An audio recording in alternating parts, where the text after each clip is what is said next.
What is Universal Basic Income? UBI is a regular and unconditional payment given to everyone every week or every month. Everyone receives it regardless of their income, wealth or employment status.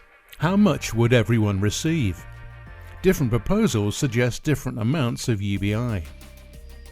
Guaranteeing a basic level of financial security for everyone, sufficient to cover the cost of basic housing, food and clothing.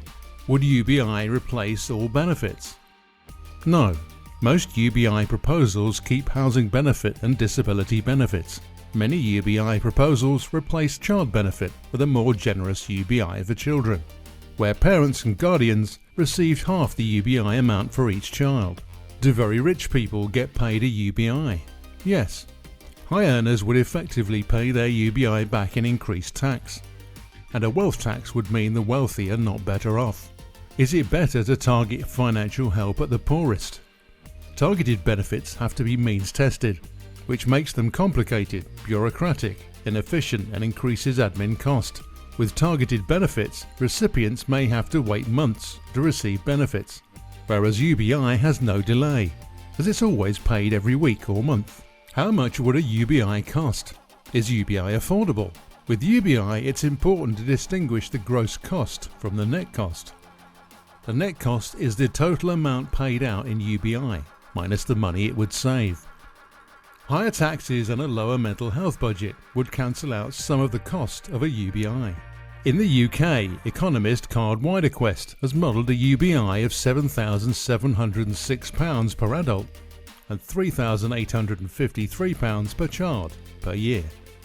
The net cost would be £67 billion per year. The UK spends over £93 billion per year on corporate subsidies and tax breaks. We could pay for a modest UBI solely by ending or reducing these subsidies and tax breaks. What effect would UBI have on the economy? Would UBI increase inflation? Since 1982, Alaska has paid a partial basic income annually to all of their residents. Compared to the rest of the United States, inflation has decreased since the partial basic income was introduced. A partial basic income was also provided in Kuwait in 2011. Kuwait already had high inflation. Inflation actually got better, decreasing from record highs to under 4%. Is UBI popular among voters? Yes. A 2022 YouGov poll shows there is a significant majority of support in the UK. Studies have shown that UBI increases employment, increases wages, increases productivity,